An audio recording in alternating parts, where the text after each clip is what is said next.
Awesome. All right. So where we're going to be picking up today is at the very bottom of page 100. Very, very bottom paragraph, page 100. And where we're at is actually a really interesting place in the book. And I'll talk about it so you have time to find page 100, bottom paragraph. But also, a lot of times as we get into the next chapter and some of the later chapters, some of the chapters that aren't studied, we often think, oh, they're outdated. They're just a product of their time. They don't have any information that could be helpful, like the history calendar that you can get from Bob to sign everything in. It doesn't apply. But what's actually interesting is this part of the chapter, working with others, is really rooted in the time in which it was written and published. So, what we're going to talk about is that this came out a number of years after the repeal of the amendment that made the sale of alcohol illegal.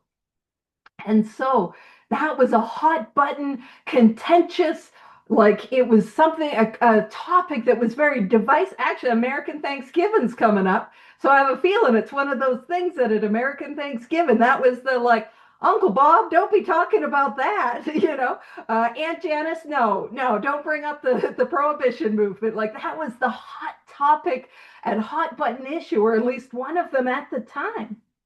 And so a lot of this, what we're going to see in the last bit of working with others, is a product of how do I work with others in a time where there was a huge push of people that were saying alcohol should be illegal and banned, and alcoholics clearly aren't going to be a fan of that. So how do I help alcoholics in that divisive time? So it goes on to say, assuming we are spiritually fit. And that is, so we'll notice that whenever we come into this book, there are promises.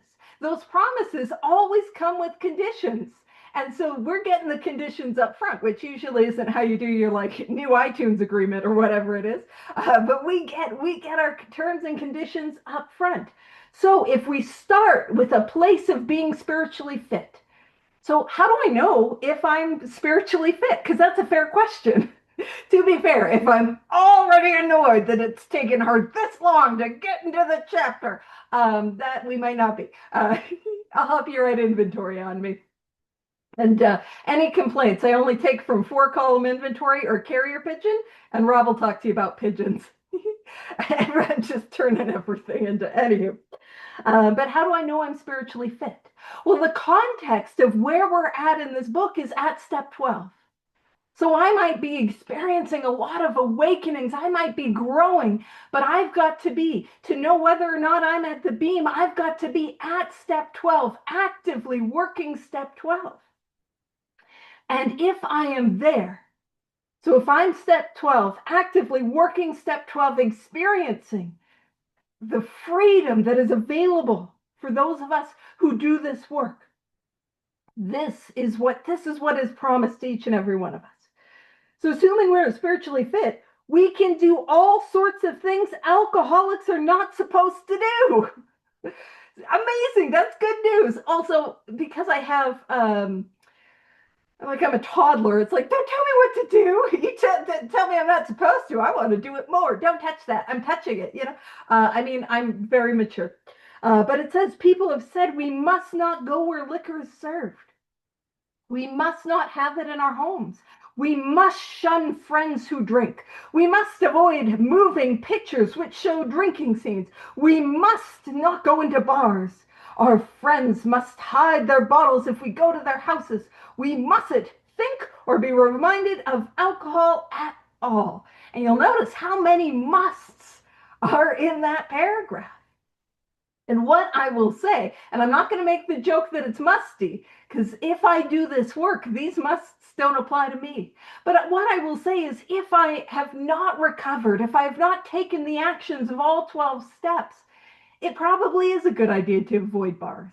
It probably is a good idea to not, in Canada, we're big on garage drinking. I think that also might be a thing in the Midwest, getting drunk in the garage. No? Okay. Some of you do. So there's garage drinking, and then as a teenager, you get drunk in a field. or a forest. That's a thing. Yes, we all know. Absolutely. So though that sort of thing, if I'm newly sober, and when I talk about newly sober, what I simply mean is not about time, but about actions and the steps. If I have not written inventory, if I've not done a fifth step, if I've not made my amends, if I don't have a daily prayer meditation inventory of life, if I'm not working with others, yeah, maybe a bar isn't a good place to be. But avoiding alcohol or avoiding whatever brings you to this all-inclusive study is not a solution. You know how we know? Because we all tried it and it didn't work. Now, to be fair, many of us didn't avoid moving pictures which show drinking scenes, but maybe we weren't going to go out and watch Wolf of Wall Street, But yeah, we tried these things. We tried to avoid it. We tried just to not think about alcohol. We avoided people, places, and things. And that in and itself was not a solution to alcoholism, which also makes sense because I am a person and I am in a place. And oh no, there are things around, like avoid people, places, and things. Oh no, they're everywhere, but that's not a solution. So what we're seeing is that if I take this course of action, if I really go after these 12 steps as a way of life, like my life depends on it, the result of that is freedom. It goes on to say, and this little part of the paragraph is vitally important. It says, we meet these conditions every day. So we can go anywhere if I am recovered, if I am spiritually fit. So that's two conditions. I am recovered and I'm on the beam. And we all get off the beam. So please know, it's human. We all get off the beam. But my responsibility is to get back on. So it says, we meet these conditions every day. An alcoholic who cannot meet them still has an alcoholic mind. There is something the matter with his spiritual status. And that is telling us what the 12 steps are all about. Whatever 12-step fellowship you are a part of, that's what this whole deal is about. My main problem as an alcoholic, as an addict, as a compulsive, whatever brings you to this all-inclusive study, my main problem is that I have an obsession of the mind, a thought that I have when I am sober, a thought that I have when I am abstinent, that compels me to go back again and again and again. This time will be different. Nobody will ever know. I just got to get it out of my system. Suddenly, a thought comes. That's what we're talking about. So if I'm not able to go anywhere in this world, it's because I still have the obsession of the mind. But you'll notice that the book never approaches us with guilt or shame. It always meets us where we're at and takes us where we need to go. So if I'm not able to go anywhere in this world, if the thought of going to like holiday parties or Thanksgiving parties or I don't know what people do, but like if thought of being even around a bar or people that are drinking sounds like impossible, it's because for an unrecovered alcoholic, it inevitably will be. But here's what I need to do. It says there is something the matter with his spiritual status. The solution that we have in 12 step is a spiritual awakening. That is our solution. And that is what, and ultimately, what are we treating? Ultimately, at root, at base, what we treat with the spiritual awakening is that spiritual malady. The spiritual malady is how I feel when I am sober, when I am abstinent, and my illness is untreated. I can't diagnose off that and only off that because there are non-alcoholic people and non-addicted people that are spiritually sick. We were talking about it before the meeting. You'll talk about them at you'll run into them at the Black Friday sales. You will, although I don't know if people are fighting over TVs how they used to, but you know what I mean?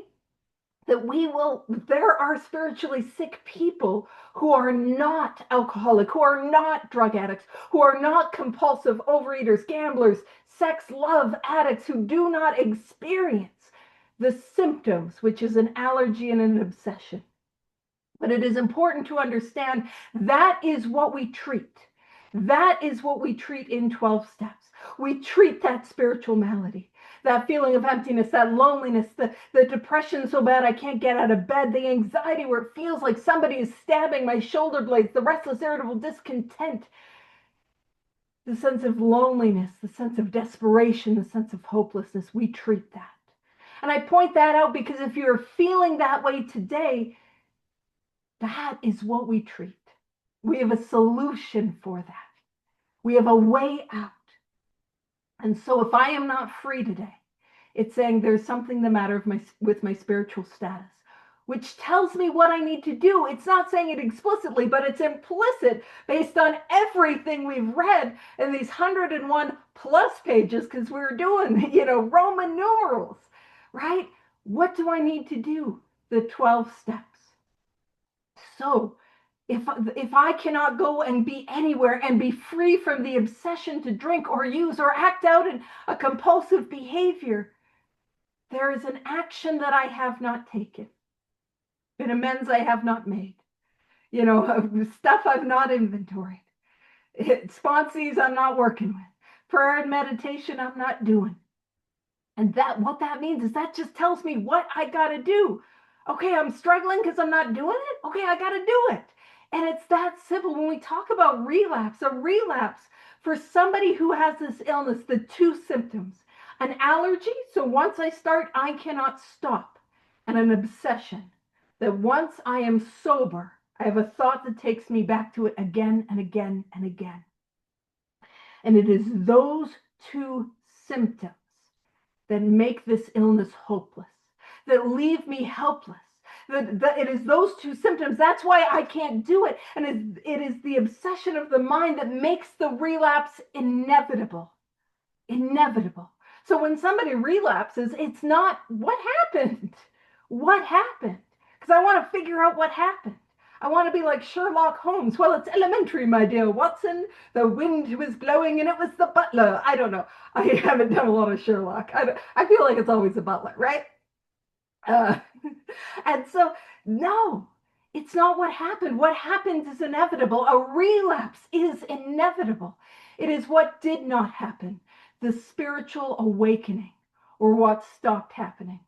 I stopped taking the course of action that allows me to live in that place of freedom, to live in that place of an awakened spirit. That's what we're talking about. And that makes it very clear. If I can't be free, there's something the matter with my spiritual status. Wonderful. That's what the 12 steps treat. That's what they address. They bring me into that place of spiritual awakening. It goes on to say his only chance for sobriety would be someplace like the Greenland ice cap. And even there, and I'll point out, it's interesting. So Greenland, the people there would be Inuit, but the largest group of people in Greenland are the Kalalit, and Greenland is Kalalit Nunaat. I don't quite have the pronunciation. I'm not putting the right. I don't got the tongue in the right places. Like I don't quite got it, but. It's the land of the Greenlanders is essentially what Greenland means. The land of the Greenland people. And I'm off on a vexology, and I hope my vexology tangent doesn't vex you tremendously. But if it does, again, inventory or carrier pigeon, that's how I'll take the complaints. But the flag of Greenland, I think it's one of the coolest. It looks like a little Pokeball. Like if you know Pokemon, I think it's just delightful. But somebody might turn up with a bottle of scotch and ruin everything. And what it's saying is anywhere I go, there I am. I could go anywhere in the world and my illness is still with me because the problem is not wherever I go. The problem is that my illness is untreated. Does that make sense? So I could go anywhere in the world. And many of us have tried the geographic. Have we tried going from place to place to place to place? I'll tell you where I went. I went to Lethbridge. Most of you don't know where Lethbridge is. It's windy and there's a lot of crackheads. I'm one of them. It's nothing changed. Nothing changed. So I can't, it is not what happens on the outside. It is what happens inside out. The transformation that happens inside out. I can't run from this thing. And man, we know what it's like. You go somewhere new.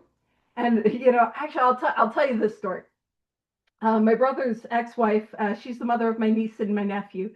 And the one time she was like, "Why don't you come with us to Cuba?" And I wasn't really excited to travel with them for other reasons. But she was like, "You could come. We have an all-inclusive, and you know what?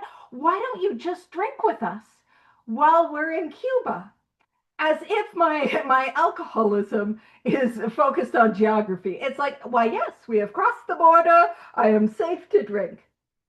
Now, clearly, she does not understand. And rather than trying to waste time trying to get her to understand, I knew she was very, at that time, very, very anti drug. And I'm like, listen, just so you know, when I get a little drinky, I get a little smoke cracky, and you don't want that on your vacay.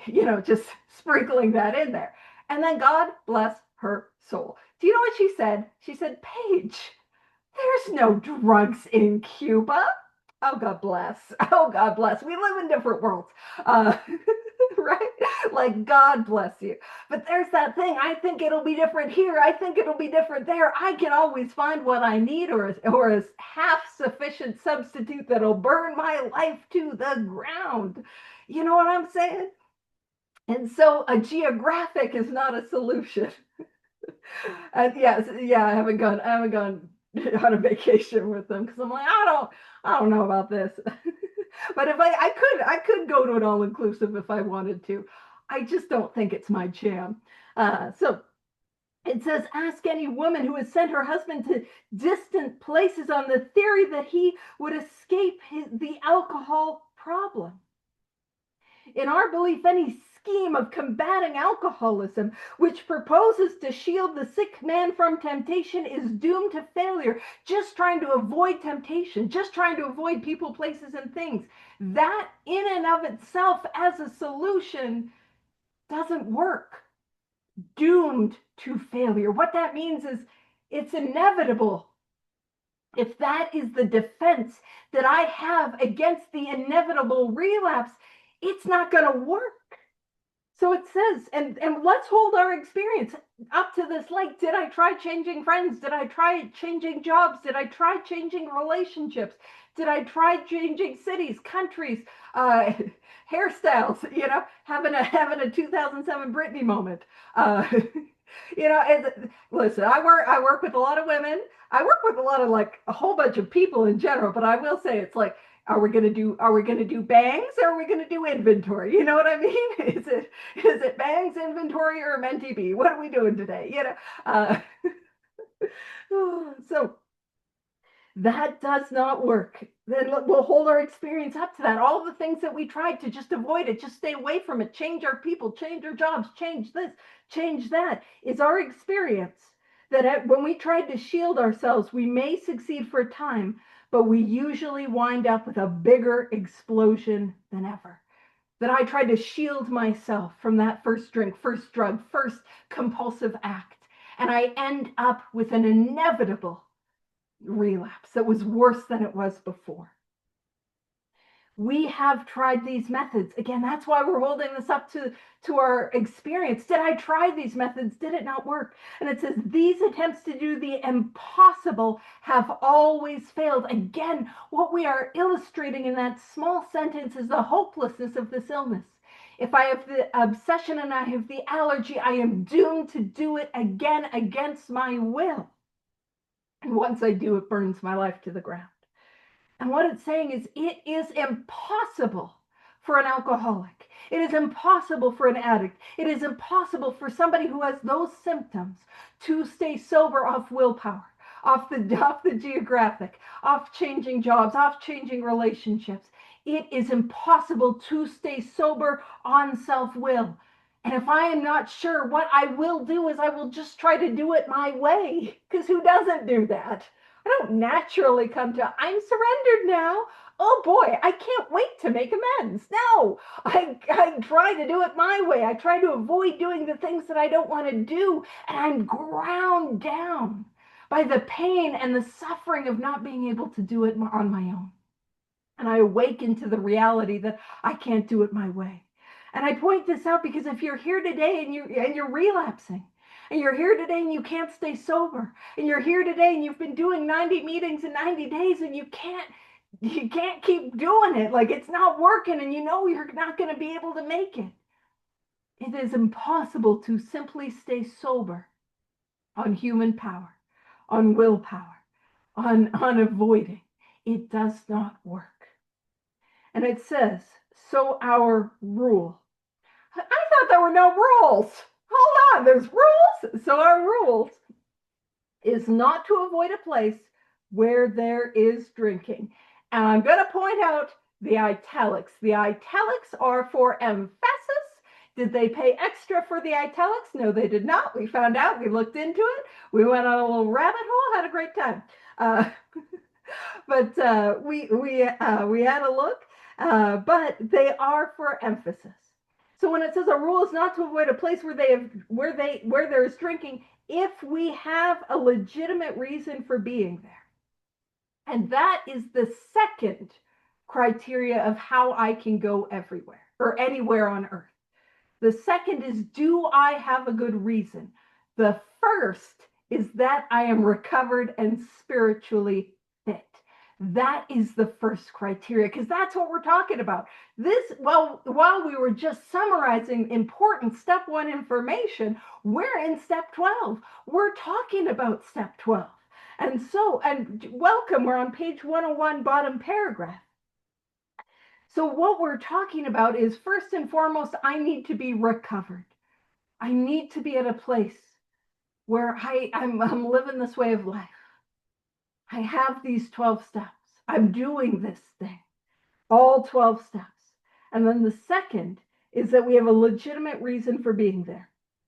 And so these are some of the places that the freedom that we have to go anywhere. This is where we can go. It says this includes bars, nightclubs, dances, reception, weddings, even plain ordinary whoopee parties. Oh, thank goodness. I was worried I would have to cut out my whoopee parties.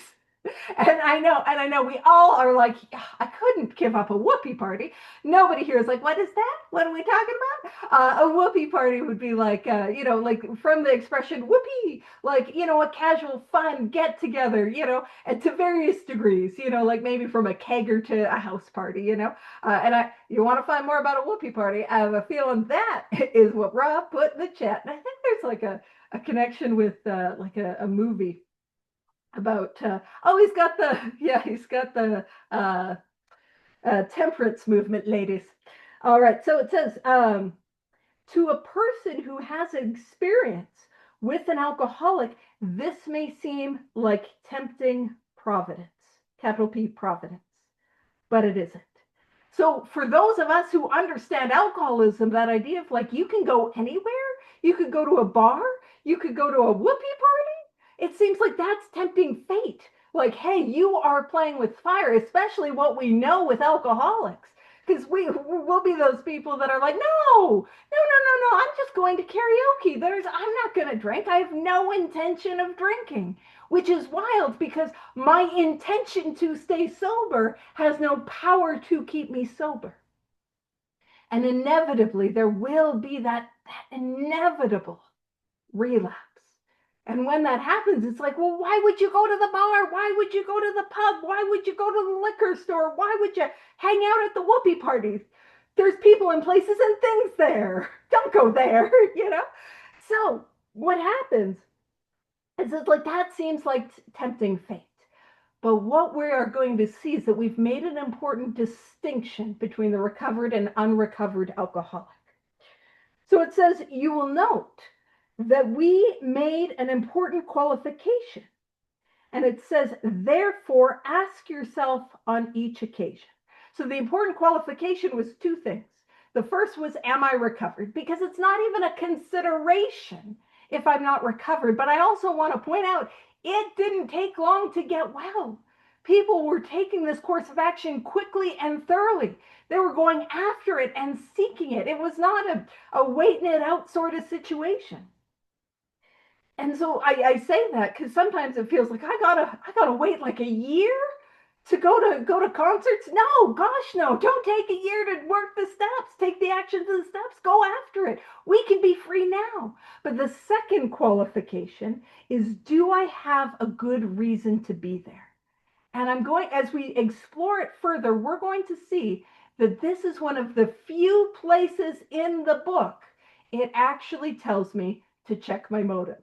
I know you guys would never do this, but I get really worried all of a sudden with my motives when it comes to amends. I'm like, I got to check my motives. And it's saying like, dude, just go make the amends anyways. Just go do it, you know? And then when it's like service, well, I should check my motives first. No, just go be of service. The motives will take care of themselves. Don't worry about it. But here's one of the places where it tells me to check my motives. If you're wondering where another one is, it's in regards to romantic relationships. You know, each relation to this test, is it selfish or not?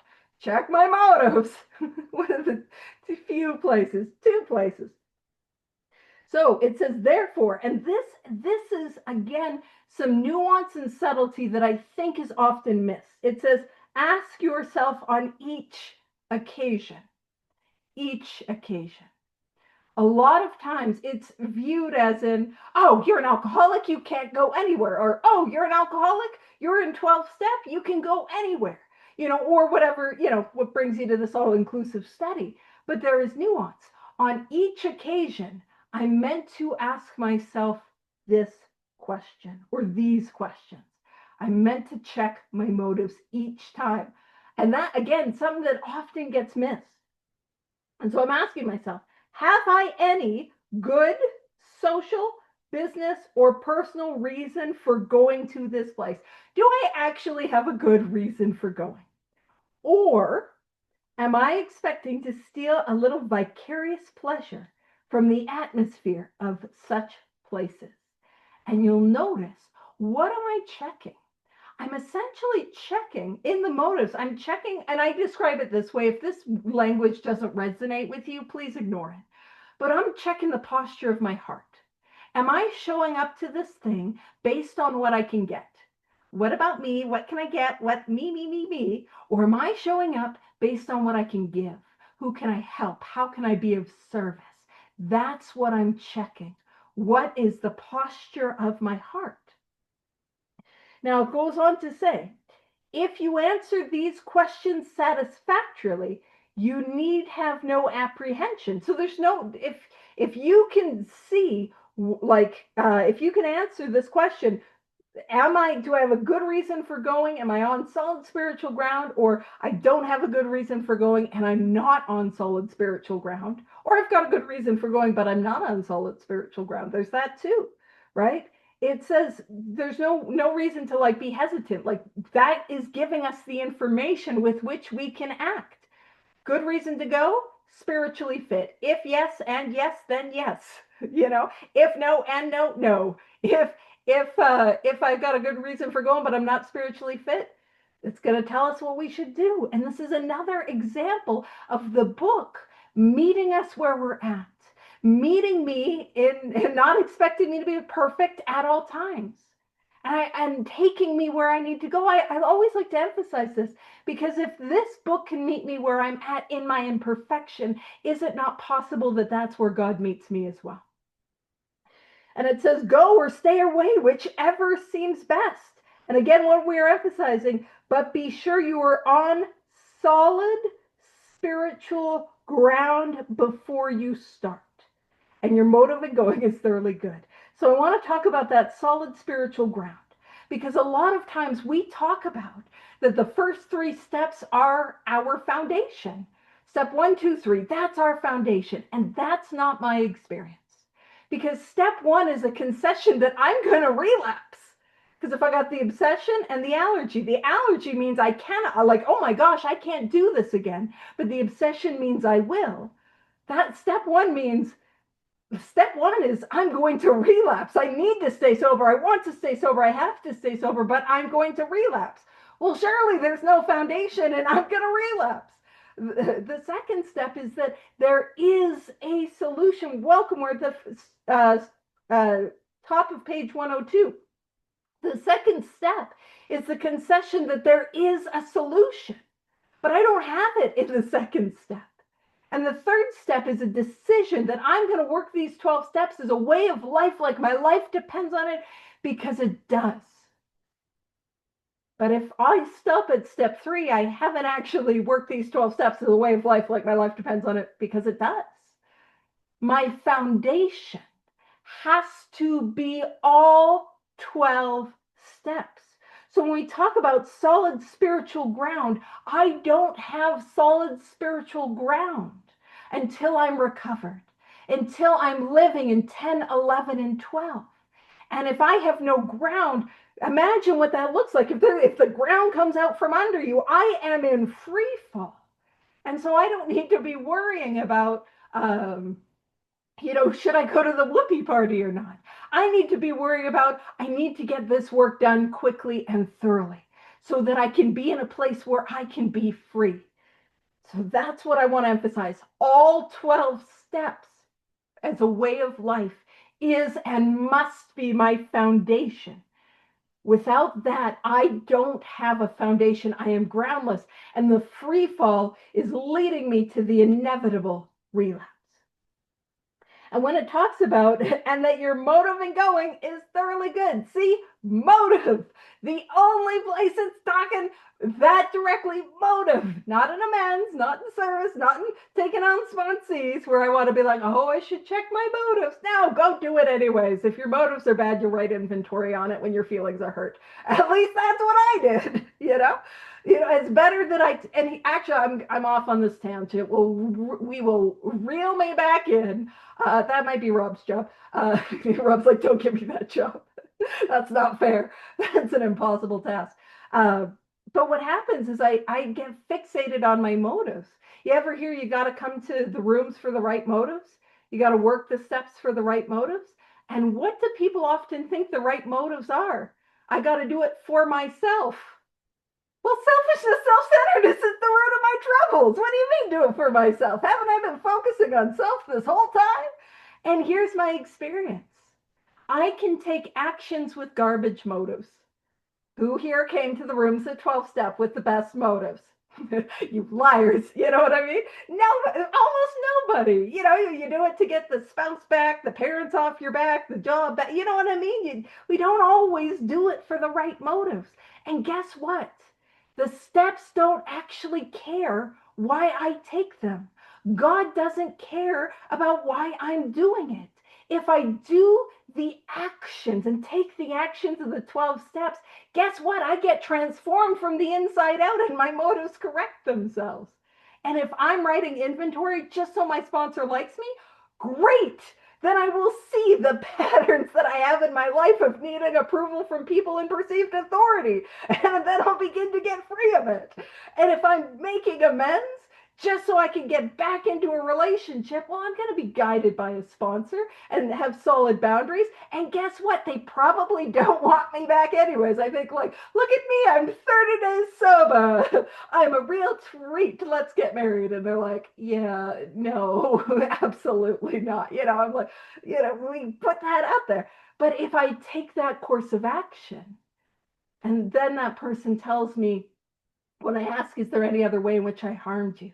And the person shares with me truths about myself that I could not see and how I showed up to romantic relationships. You know what I'm saying?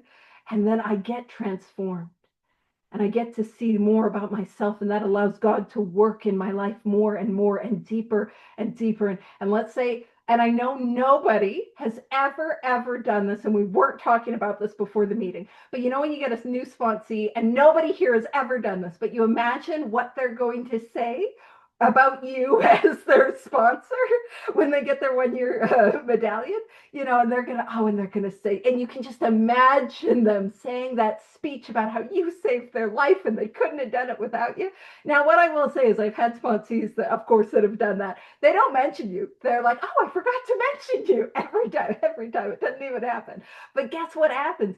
Even if I've got that story that I'm creating in my head about what they're going to say on their 1 year, I still help them, whether they stay sober or not. And I get to have that experience that I get to use to help others. And I'm just going to be like, nobody here would ever have that thought about their sponsee on their 1 year. Nobody does that. So that's what I mean, like with motives. A lot of times I want to be like, oh, my motives. before I take a spiritual action. Go take the spiritual action, and the spiritual action, and God will sort out my motives. But this is one of the places where it's saying, hey, girl, because it's telling me, hey, girl, check your motives. Check your motives before you go. So, am I recovered? Am I on solid spiritual ground? And am I going with good motives? And here is a key, and it is a beautiful key to the solution that I found for social anxiety. It's right here. Do not think of what you will get out of the occasion. Think of what you can bring to it. And tucked away in the last little bit of working with others is the solution for so many of us for social anxiety. And I'll tell you this story. I had a friend of mine, and it was they had a housewarming get together, and they had a bunch of like friends and family who were in like 12-step recovery, and then a lot of other people who were sort of like who had done a lot of therapy. And I'm not like criticizing that, but I'm pointing out a lot of people who had done a lot of work to be very self-aware. And so we're hanging out at this like housewarming party. It was interesting. I was having a lovely time, but it was like almost like going around a circle where somebody was like, oh yes, my social anxiety is so bad today. And somebody else was, oh goodness gracious, me too. Yes, I'm so socially anxious. Oh, social anxiety. Yeah, I've got it so bad. These sorts of things always bring out my social anxiety. And do you know what I observed just as an observer of the situation?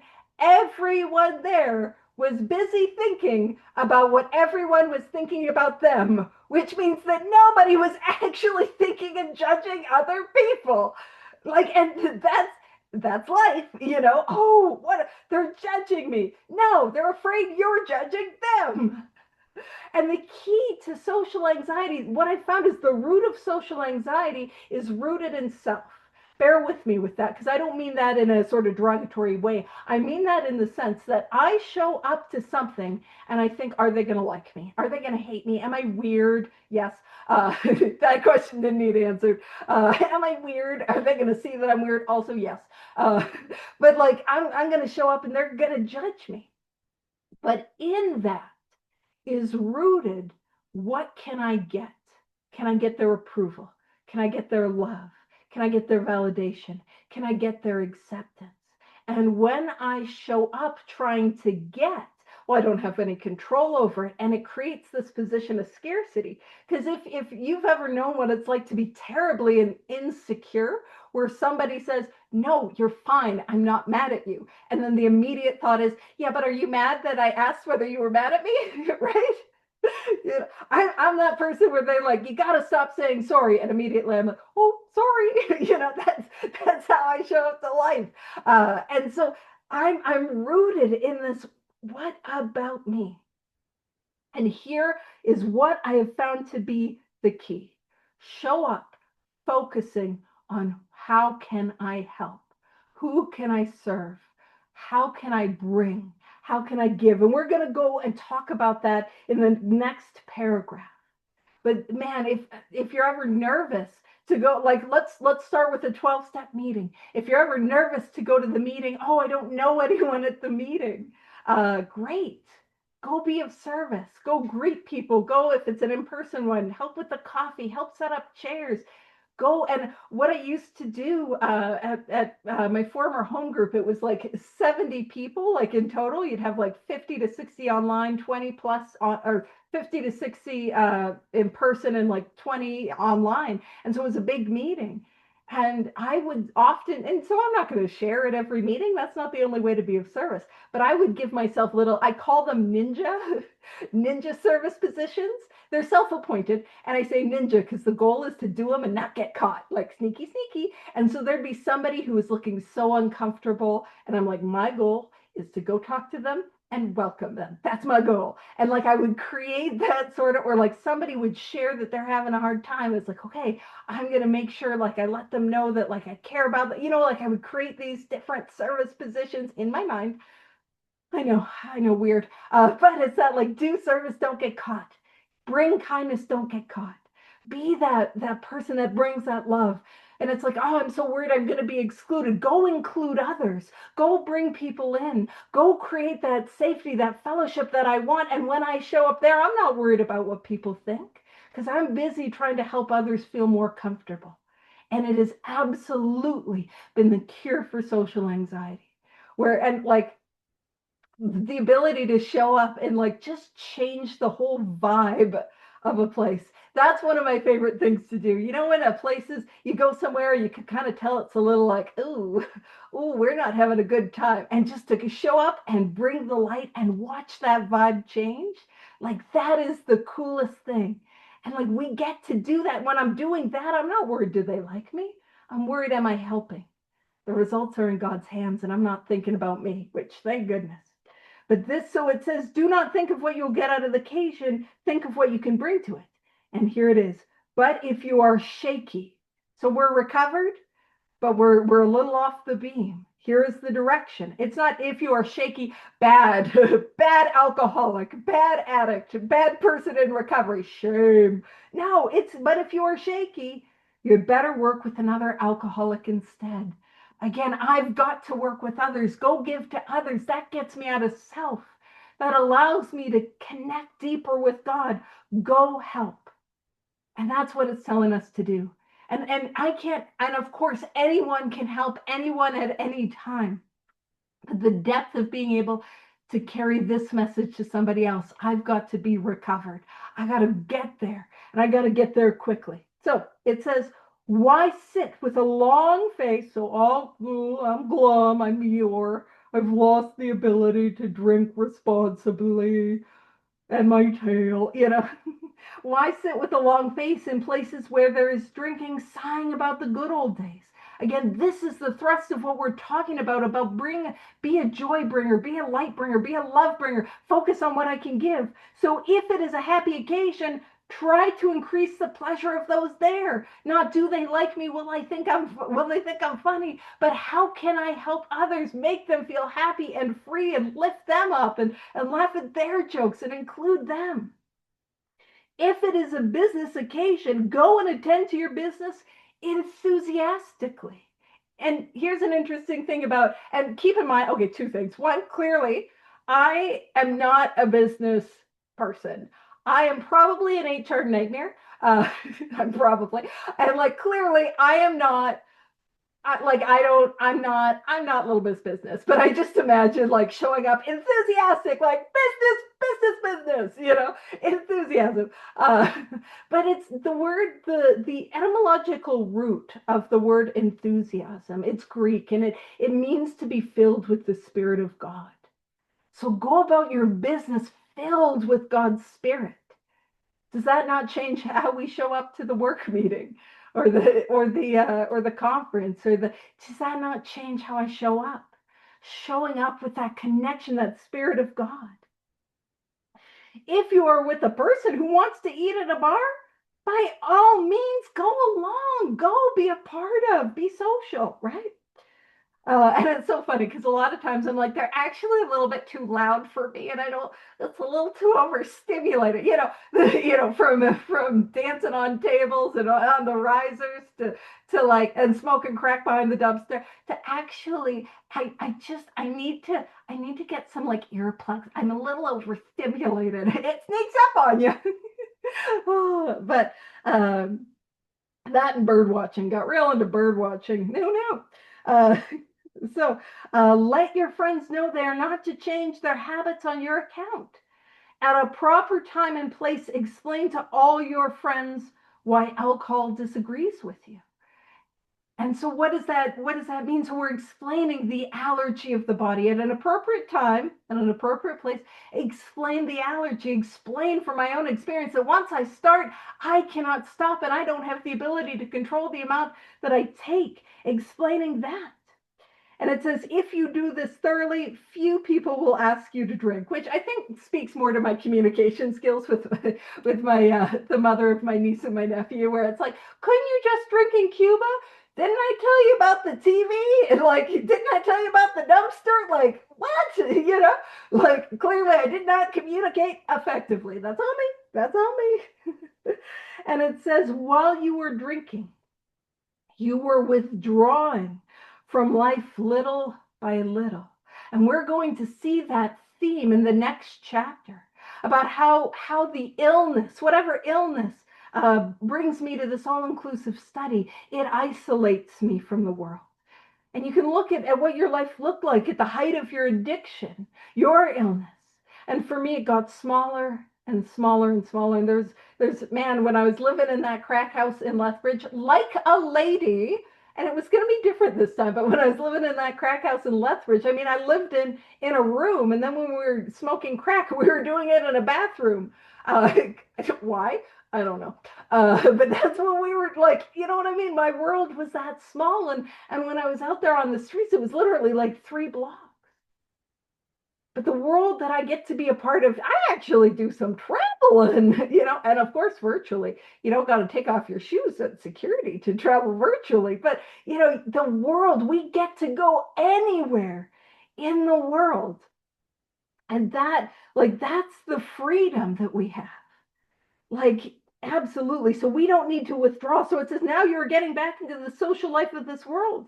Don't start to withdraw again just because your friends drink liquor. So we get to go anywhere and we get to be free. That's what's promised to us. But of course, there's the conditions. 1, that I'm recovered, and 2, that I'm continuing on a daily basis to maintain my spiritual condition. It says, your job now. Oh man, I didn't grab my pink slips. But if you guys remember, in step 3, we got fired. We got our pink slip. We got our spiritual P45 for those in the UK that are staying up late. So glad you're here. But got fired from the management position of my life. This is the here and why. This is the how and why. But we had to quit playing God. It didn't work. I am fired. I am fired from the management position of my life because I manage my life into an unmanageable position. And then I signed the employment contracts in step 3 that I'm going to work for this power. I'm going to keep close to this power and perform his work well. How do I keep close to God? I work these 12 steps as a way of life, like my life depends on it, because it does. And what is God's work for somebody like me? Love and service. Love and service. That's what God's love, or that's what God's role is for me. No worries. We're just always glad you're here. Thank you. And so it's when it says your job now, now I won't say that I got a promotion because this is always in the job duties, but it's like achievement unlocked, new responsibility. But what is my job? My job now is to be at the place where you may be of maximum helpfulness to others. That is my responsibility, to go and be of maximum helpfulness. Not fix, save, manage, or cure. You know what I mean? Don't put on that cape. I can't save them. But to go be of maximum helpfulness to others. So never hesitate to go anywhere if you can be helpful. Again, there's that word again, helpful. That's what I'm seeking to do. And it says, you should not hesitate to visit the most sordid spot on earth on such an errand. So if I am going for the sake of, I am going to help somebody, I'm going to be of service, and I am connected with this power, I am recovered and continuing this work, I am on the beam, there is nowhere that we can't go. The worst place on earth, the sketchiest of sketchies, we can go. And we have that freedom, and we are safe, and we are protected. It says, keep on the firing line of life with these motives. The motives of how to be of service, the motives of showing up to help others, the motives of what can I bring, and God will keep you unharmed. God keeps me sober. The 12 steps get me connected to God. If you don't like the word God, higher power, creator, the spirit of the universe, the word is just a title, and I'm after what is beyond the title. I'm after the experience beyond the name, the infinite that is beyond the finite. And so God will keep you unharmed. And it's an interesting thing. It says, keep on the firing line of life. And if you remember Doctor's opinion page XXVIII, when Dr. Silkworth was getting a little, I call him defensive. I'm saying Silky's getting a little defensive. But really, he's saying like, man, if you're like, why are you as a medical doctor hyping up what these silly little drunks are doing? If you're like Dr. Silkworth, why are you like encouraging these guys? It's because I've not found anything that worked as well as this. And if you want to, you do my job. You stand with me on the firing line of life, where we see the tragedies, the despairing wives, the little children, the suffering of this illness as it manifests. And it's now we are with Dr. Silkworth. We are on that firing line. We are there, active, a part of life in its most real moments. And it is God that keeps us unharmed. It goes on to say, many of us keep liquor in our homes. And here's where we're really going to see that, post 18th Amendment, being repealed, where it's like, oh, we got to navigate this. We're not saying we hate alcohol, but you don't have to do it either. Like that's the thin line where it's trying to balance. So it says, many of us keep liquor in our homes. We often need it to carry green recruits through a severe hangover. In those early days, they would, I mean, honestly, Sister Ignatia would help Dr. Bob. Read more about Sister Ignatia with Bob's history calendar, giving you a shout out. But Sister Ignatia would help Dr. Bob like smuggle in alcoholics. It's like, yes, I know and by the way, I'm adding that like sprinkle of extra to the AA history. This is not verbatim. This is with a little bit of spice. But like Sister Ignatia and Dr. Bob would be like, well, Sister Ignatia, this is how I'm visualizing it. She'd be like, oh, yes, no, I know, hospital administration. This guy looks like an alcoholic, but it's really tuberculosis. And we'll just detox him while he's here. It'll be fine. Just doing a little of that because, and a lot of times there wasn't access to detoxes. And so they would have to detox them in their house. And so they'd have to wean them off alcohol. Now, don't do that. 2025, please don't. It's incredibly dangerous. We can take them to detox. We don't have to do that. Some of us still serve it to our friends, provided they are not alcoholic. But some of us think we should not serve liquor to anyone. We never argue this question. So it really is saying you have the freedom in this area to do what you think is right. Have alcohol in your home? Don't have alcohol in your home. I don't have alcohol in my home. No reason for it to be here. So we never argue this question. We feel that each family, in the light of their own circumstances, ought to decide for themselves. We get to make our own decisions. And that, like, freedom. That's what we're talking about. This last part of the chapter is like freedom from the obsession of the mind, freedom to go anywhere, freedom from the bondage of what do they think of me, free to make our own decisions, It says, so it says, in the light of their own circumstances, ought to decide for themselves. We are careful never to show intolerance or hatred of drinking as an institution. Experience shows, not our opinion, shows that such an attitude is not helpful to anyone.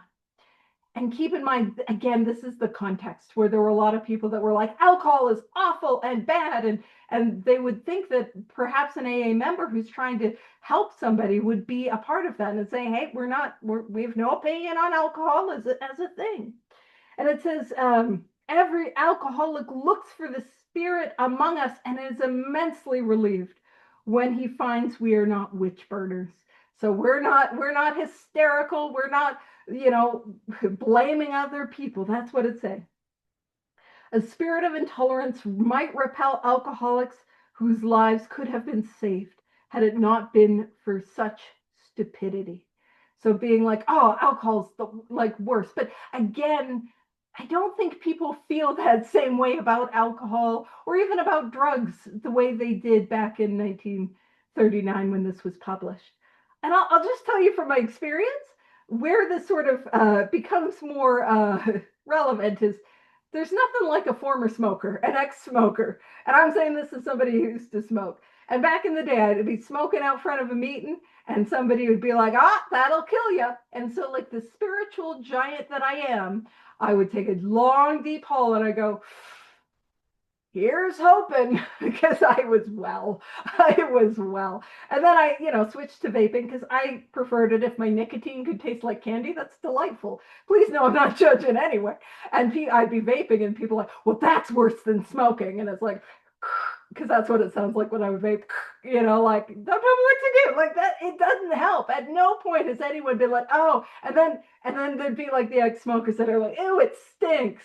But they'd have a weak moment and can I bum one off you? Like that does not help. It doesn't work. So it's saying we would not even do the cause of temperate, so moderate drinking, any good. For not one drinker in 1,000 likes to be told anything about alcohol by one who hates it. So again, this is actually something we're going to really pick up on in the next chapter, that nagging does not work, that coercing does not work, that trying to force or pressure does not work. And what I'll do, we're almost at the hour, but I'm gonna finish these last two paragraphs. So it says, someday we hope that Alcoholics Anonymous will help the public to a better realization of the gravity of the alcoholic problem. But we shall be of little use. No worries, we're just glad you're here. We shall be of little use if our attitude is one of bitterness or hostility. Drinkers will not stand for it. So it's that, yeah, it does not work to be stuck in that, oh, it's the worst. It's like, I'm still held and captured if I'm not free from it. But when it talks about we hope AA will help the public to a better realization of the gravity of the alcoholic problem. Well, for the history buffs, was Bob going to have anything on his calendar about Marty Mann, our homegirl, Marty Mann? She's credited as the first woman to get sober in AA. There was a bunch of other women around that time. Yeah, yeah. And long term. Yes, thank you. That's what I mean. I'm not, I'm not, how could I judge Sylvia? Then we got, anywho. Yeah, Florence. A gal, Florence Rankin. You want to find out more about that? Get an AA calendar. I'm just so sorry. But she actually got really involved outside of Alcoholics Anonymous. Thank you so much for coming. She got really involved outside of Alcoholics Anonymous in an individual enterprise with helping doctors and medicine and psychiatry, it being accepted as a disease. So a lot of the work that she did helped that to come to fruition. So I'll wrap up with this because it's the last paragraph. It says, after all, our problems were of our own making. Rude and accurate. Rude and accurate. How true is that? And at this point, we see how our problems were of our own making. Bottles were only a symbol. The real problem was that separateness from this power. And that fueled the obsession of the mind. So it says bottles were only a symbol. Besides, we have stopped fighting anything or anybody. And that happened for us in the 10th step promises. It happened to us. And it says we have to. So thank you guys so much. I'll stop the recording. And next week, we're going to dive in and have a radical new experience with the next chapter, 2 Wives. So thank you for coming.